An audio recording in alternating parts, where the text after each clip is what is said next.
Matrix है, ये helpful है क्लास 6 से लेकर क्लास 8 तक, जिसमें एचटीएस है, PhD, JEST, ECT and central officers commission and तमाम जो कमीशन है उनके लिए ये मुफीद होगा। तो हम शुरू करते हैं टेस्ट 1 में। क्वेश्चन नंबर 1 है हमारा, the arrangement of the numbers in the row and column is called, option number A sequence, option number B matrix, option number C equation and option number D ternary।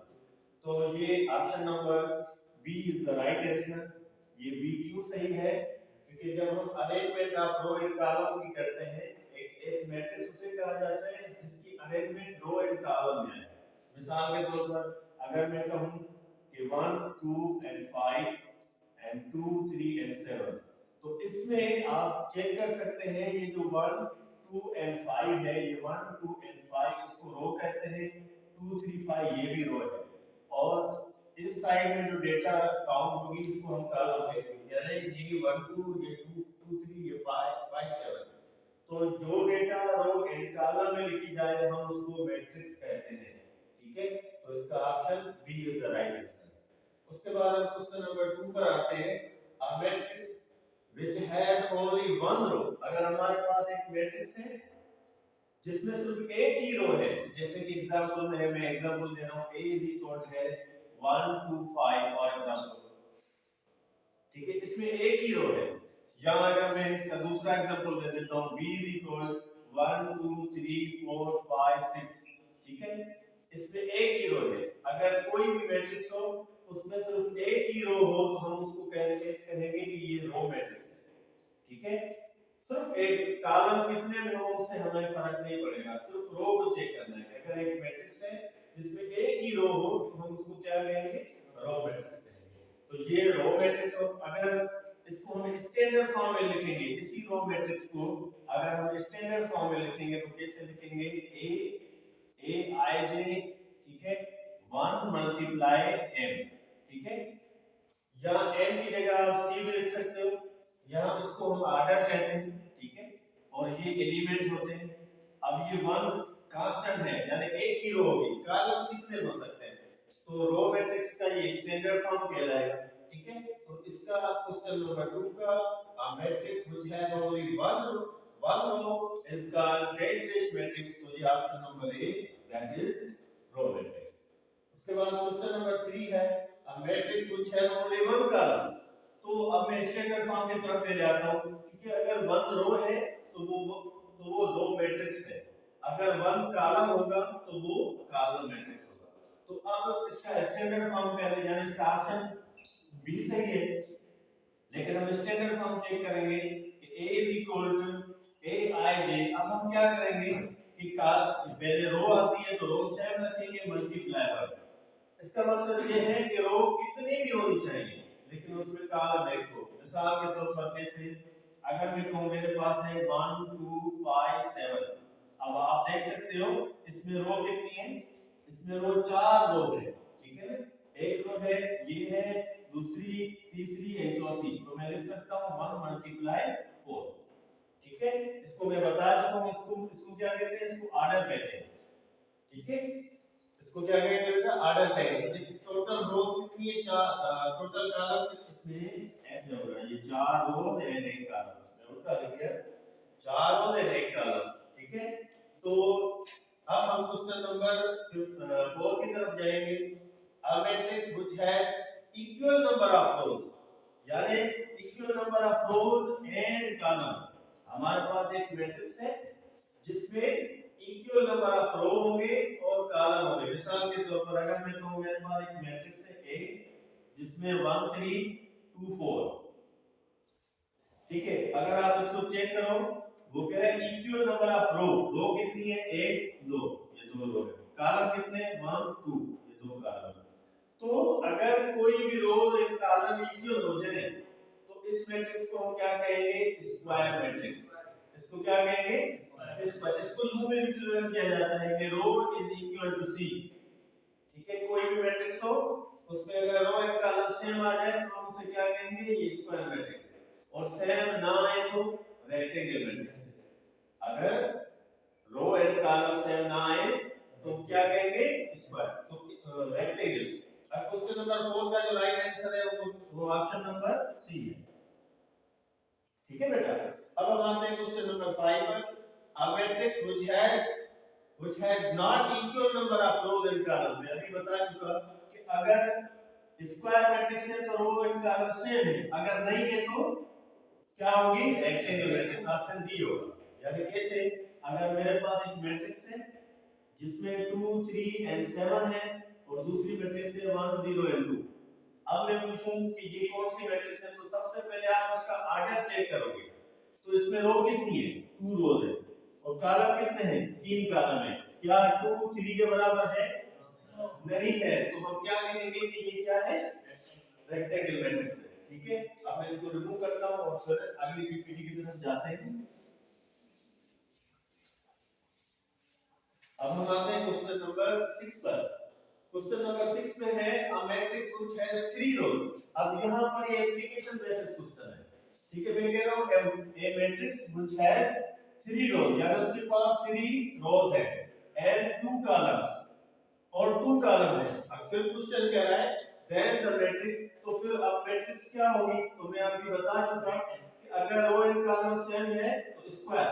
क्या ये रोज and column same है, नहीं है, तो ये कौन सी matrix होगी, option D, option D rectangle matrix. ठीक है, क्वेश्चन नंबर 7 में आ रहे हैं a matrix which has 3 rows and 3 column, 3 rows and 3 column, then the matrix. अब यहां एप्लीकेशन बेसिस क्वेश्चन है, इसमें रो एंड कॉलम सेम आ रही है। ठीक है, अब जब रो एंड कॉलम सेम आ जाए तो कौन सी मैट्रिक्स बनेगी, स्क्वायर मैट्रिक्स। ठीक है, अब हम आएंगे क्वेश्चन नंबर 8 पर। क्वेश्चन नंबर 8 में है कि अ मैट्रिक्स ए, अब ये उसका स्टैंडर्ड फॉर्म है, मैं बता चुका हूं कि इसके अंदर जो है इसको हम एलिमेंट कहते हैं, और m रो को शो करता है और n कॉलम को शो करता है। ठीक है, अब जरूरी नहीं है कि m n n लिखे, हम p n q भी लिख सकते हैं, r n c भी लिख सकते हैं, i और j भी लिख सकते हैं, कुछ भी लिख सकते हैं यहां पर, लेकिन जो पहला एलिमेंट आएगा वो क्या होगा, रो होगा, और जो दूसरा होगा वो क्या होगा, कॉलम होगा। ठीक है, तो ये कह रहे हैं कि हमारे पास एक मैट्रिक्स है, ठीक है, वो ये है, उसमें ये रो एंड कॉलम है, then m n n r, m n n क्या है, क्या वो रो होंगे, क्या वो कॉलम होंगे, या दोनों होंगे, तो option C is the right answer, row पे होंगे और कॉलम में होंगे। उसके बाद क्वेश्चन नंबर 9, क्वेश्चन नंबर 9 में है a matrix A is equal to, ये हमारे पास कुछ एलिमेंट होंगे और उसका ऑर्डर है 2 by 3, 2 क्रॉस 3, 2 क्रॉस 3 का मतलब क्या है कि ये रेक्टेंगल मैट्रिक्स है। ठीक है, क्योंकि रो एंड कॉलम बराबर नहीं है। अब ये कह रहा है कि अगर उस पूरी मैट्रिक्स को 3 से मल्टीप्लाई किया जाए तो फिर उसका ऑर्डर क्या होगा। तो मैं एग्जांपल दे देता हूं, मिसाल के तौर पर मेरे पास एक मैट्रिक्स है जिसमें एलिमेंट है 1 0 2 2 1 3। ठीक है, ये 2 by 3 की हमने मैट्रिक्स रख दी। अब ये जो 3 है इसको कहते हैं स्केलर, और ये 3 क्या कर रहा है, एक के साथ मल्टीप्लाई, तो ये स्केलर मल्टीप्लिकेशन हो जाएगा। अब ये जो 3 है ये पूरी डेटा से मल्टीप्लाई होगा। ठीक है, जब ये पूरी डेटा से मल्टीप्लाई होगा तो इसका आंसर क्या आएगा, ये 1 है तो ये 3 हो जाएगा, ये 0 है तो 0, ये 2 है तो 6, ये 6 हो जाएगा, ये 3 हो जाएगा और ये 9 हो जाएगा। ठीक है, अब क्वेश्चन में क्या है, क्वेश्चन में है कि हमारे पास एक मैट्रिक्स है, ठीक है, देन 3a का ऑर्डर क्या होगा, हमने यहां ऑर्डर नहीं लिखा, इसका मकसद है इसका ऑर्डर क्या होगा। तो मैं ये बताता चलूं, कोई भी स्केलर मल्टीप्लिकेशन हो जाए, किसी के साथ 3 कोई भी नंबर मल्टीप्लाई हो तो उसके ऑर्डर पर फर्क नहीं पड़ेगा। अब अगर जब मैंने 3 मल्टीप्लाई किया तो आप देख सकते हैं कि दोबारा इसका ऑर्डर क्या आ रहा है, 2 by 3 आ रहा है, ऐसा ही है। अगर कोई भी आपके पास मैट्रिक्स हो उसका जो भी ऑर्डर है, ठीक है, उसके साथ अगर कोई भी स्केलर क्वांटिटी मल्टीप्लाई हो रही है तो वो स्केलर क्वांटिटी ऑर्डर पर फर्क नहीं देगी। जैसे कि आप देख रहे हैं 3 को मैंने a से मल्टीप्लाई किया तो यह आंसर क्या आया, 30669। अब इसका दोबारा चेक करें ऑर्डर क्या है, एक रो, ये सेकंड रो मैंने ऑलरेडी लिखी हुई है, फर्स्ट कॉलम सेकंड कॉलम है, थर्ड कॉलम, तो ऑर्डर में कोई फर्क आया नहीं। तो हम क्वेश्चन नंबर 9 का जो राइट आंसर सेलेक्ट करेंगे वो ऑप्शन सी होगा, यानी 2 3 7 आंसर। अब हम आते हैं क्वेश्चन नंबर 10 पर। क्वेश्चन नंबर 10 में है a matrix is said to be symmetric. Symmetric matrix उसे कहते हैं जिसको अगर ट्रांसपोज किया जाए तो आंसर सेम आ जाए। अब ये ट्रांसपोज क्या होता है? ट्रांसपोज रो को कॉलम में तब्दील करने को कहते हैं। मिसाल के तौर पर मैं पहले ट्रांसपोज कराता हूं। मेरे पास एक मैट्रिक्स है 1 2, ठीक है। अगर मैं इसका ट्रांसपोज फाइंड करूं तो कैसे करूंगा? इसका होगा 1 2, ठीक है।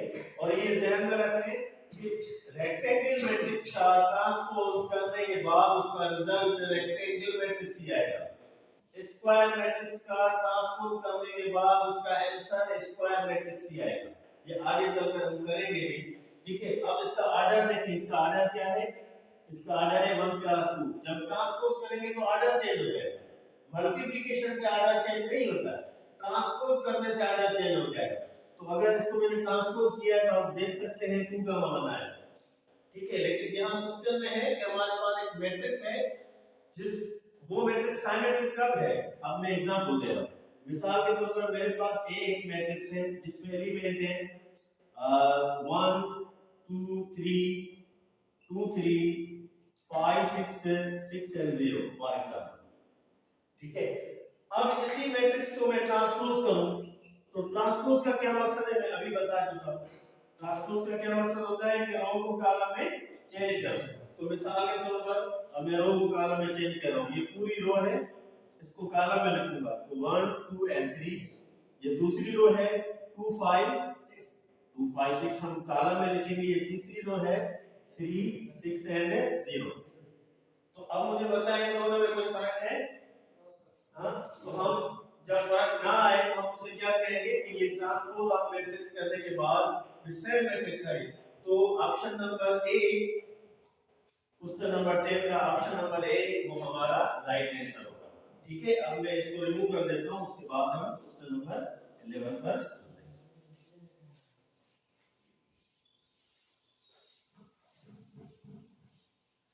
ठीक है भाई। अब हम आते हैं क्वेश्चन नंबर 11 पर। क्वेश्चन नंबर 11 में है a matrix is said to be skew symmetric matrix.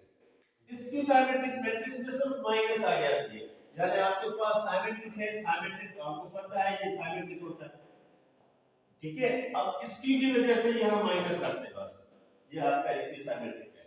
तो इसका option number B, option number B is the right answer, okay. अब हम आते हैं क्वेश्चन नंबर 11 पर। अब मैट्रिक्स, एक मैट्रिक्स है हमारे पास जिसका ऑर्डर है 2 3, यानी जिसमें 2 रोज हैं और 3 कॉलम है। जैसे कि एग्जांपल में आप देख सकते हो 2 रोज हैं यानी 1 2 and 3 है, 4 5 and 6 है। फॉर एग्जांपल ये ए हमारे पास कोई मैट्रिक्स है और बी मैट्रिक्स है जिसमें ऑर्डर 3 by 3, यानी हमारे पास कोई बी मैट्रिक्स है जिसमें 1 2 3 4 5 6 7 8 9 ऐसी कोई मैट्रिक्स है।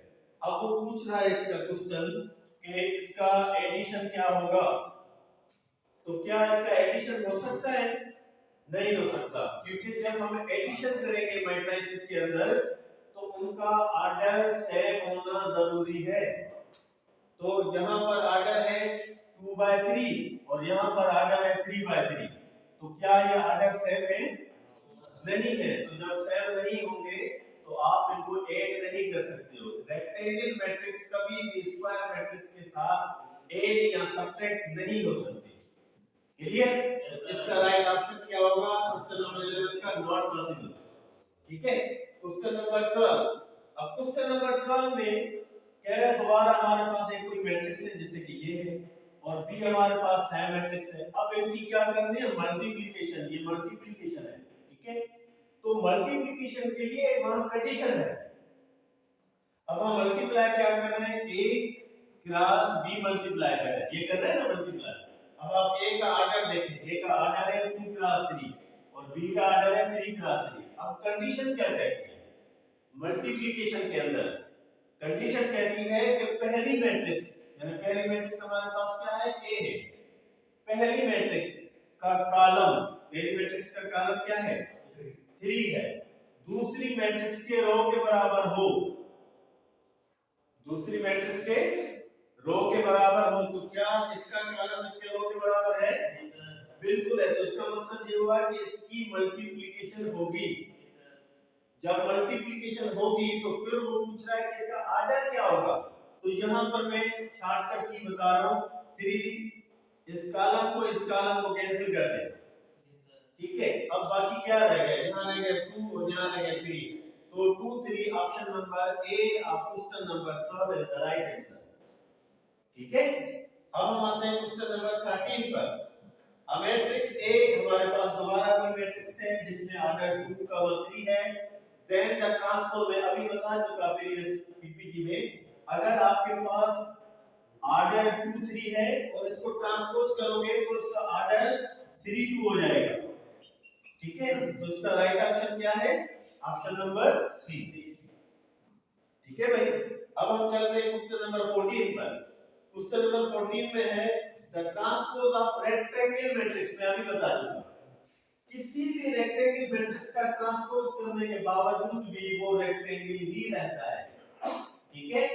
जैसा कि एग्जांपल एक दे देता हूं, मिसाल के तौर पर ए मैट्रिक्स है मेरे पास 1 2। अब इसमें इसका ऑर्डर क्या है? 2 क्रॉस 1, यानी 2 रोज है और एक कॉलम है। अभी इसी को आप ट्रांसपोज करो, ए ट्रांसपोज, तो इसका क्या आ जाएगा? 1 2। अब इसका ऑर्डर क्या है? 1 क्रॉस 2, यानी एक रो है और 2 कॉलम। तो ये भी रेक्टेंगल है, ये भी रेक्टेंगल है। तो किसी भी रेक्टेंगल का ट्रांसपोज करने के बावजूद भी जो आंसर आएगा वो रेक्टेंगल ही होगा। तो पहले मैं इसको रिमूव कर देता हूं और उसका बाद में हम क्वेश्चन नंबर 11 पर चलेंगे,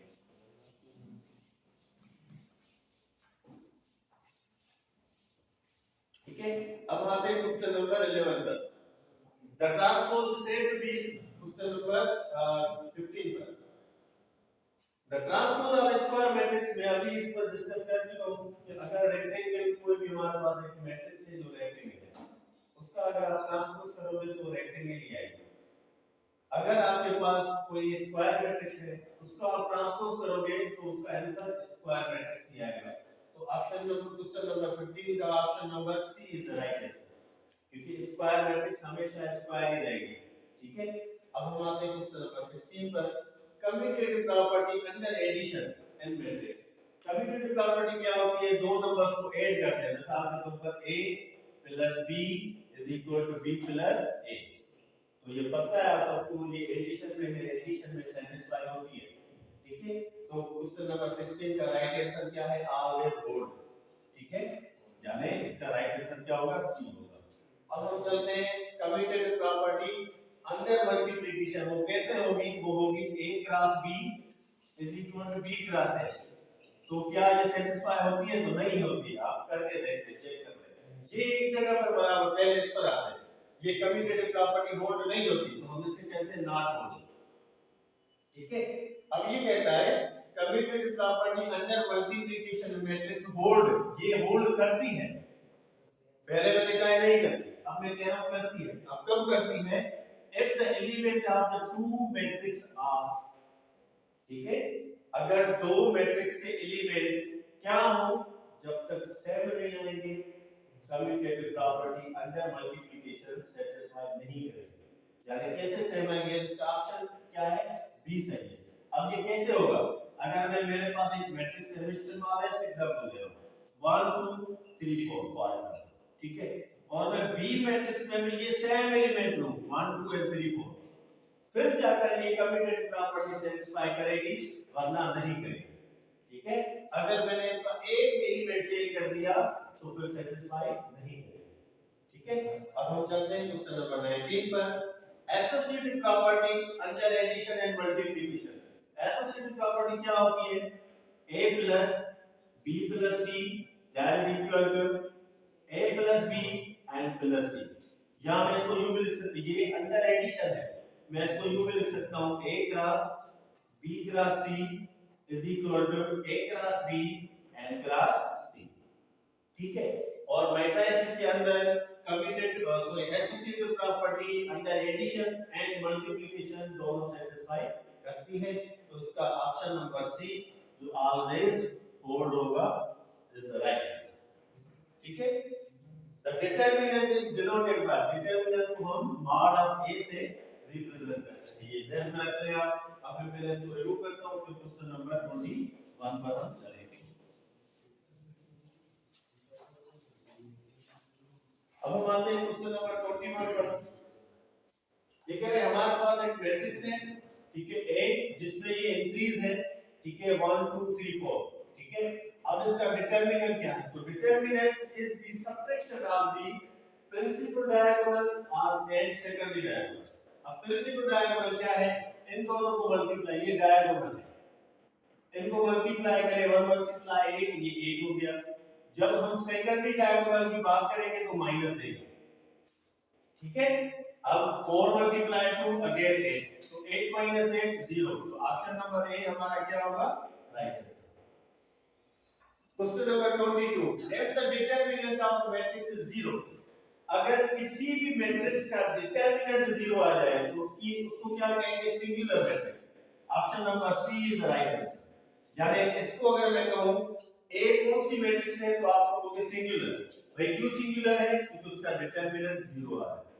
अब हम चलते हैं, if a matrix whose one complete row is 0, अगर हमारे पास कोई मैट्रिक्स है जिसमें एक रो मुकम्मल 0 है, जैसे कि एग्जांपल में आप देखें, अगर मैं कहूं 0 0 0 3 4 5 7 10 and 8 फॉर एग्जांपल, अब यहां पर आप चेक कर सकते हो ये पूरी रो 0 है, ठीक है।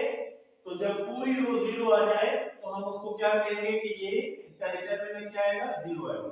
और जरूरी नहीं है कि ये 0 आ जाए, मैं इसको रिमूव कर देता हूं और यहां लिख देता हूं 1 2 3 और इधर कर देता हूं 0 0, फिर भी इसका डिटरमिनेंट 0 आएगा। लेकिन पूरी रो 0 होनी चाहिए, चाहे वो फर्स्ट रो हो या सेकंड रो हो या थर्ड रो, उसका डिटरमिनेंट क्या आएगा? 0 आएगा। और अगर पूरी की पूरी रो 0 नहीं है और पूरी कॉलम 0 है, जैसे मिसाल क्वेश्चन नंबर इसमें है कंप्लीट कॉलम, ठीक है, तो कंप्लीट कॉलम में कैसे होगा? या ऐसे हो 0 0 एंड 0 1 2 3 4 5 6, तो इस कंडीशन में भी इसका आंसर क्या आएगा? 0। यानी स्टेटमेंट क्या आपको मिलेगी कि कोई भी एक मैट्रिक्स है, उसमें कोई भी एक रो या कोई भी एक कॉलम मुकम्मल 0 आ जाए तो उसका डिटरमिनेंट क्या होगा? 0। और तो इन दोनों का ऑप्शन क्या होगा? इसका डिटरमिनेंट 0 आएगा, इसका डिटरमिनेंट 0 आएगा।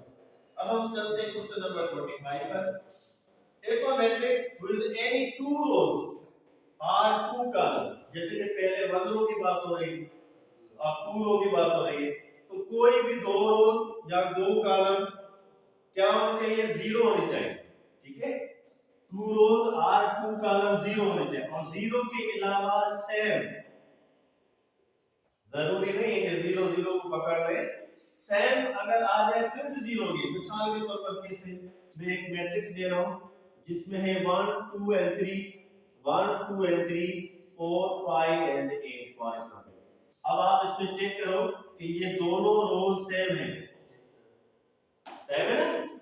तो जब दोनों रोज सेम आ जाए, इसका डिटरमिनेंट हल करने की जरूरत ही नहीं है, ये 0 आएगा, ठीक है। और यहां दोनों कॉलम 0, जैसे कि एग्जांपल दूसरा एग्जांपल दे रहा हूं कि 3 4 7 3 4 7 8 9 0 फॉर एग्जांपल। अब ये दोनों कॉलम सेम है, तो इस कंडीशन में इसका डिटरमिनेंट क्या होगा? 0, ठीक है। तो इसका राइट हैंड ऑप्शन क्या होगा? ए होगा। Question number 26, if a matrix with any two rows or any two column are same, ये मैं डिस्कस कर चुका है एग्जांपल, इसका ऑप्शन बी क्या होगा? ए होगा, दैट इज इक्वल टू 0। मैं अब इसको रिमूव कर दूं और उसके बाद आगे चलें।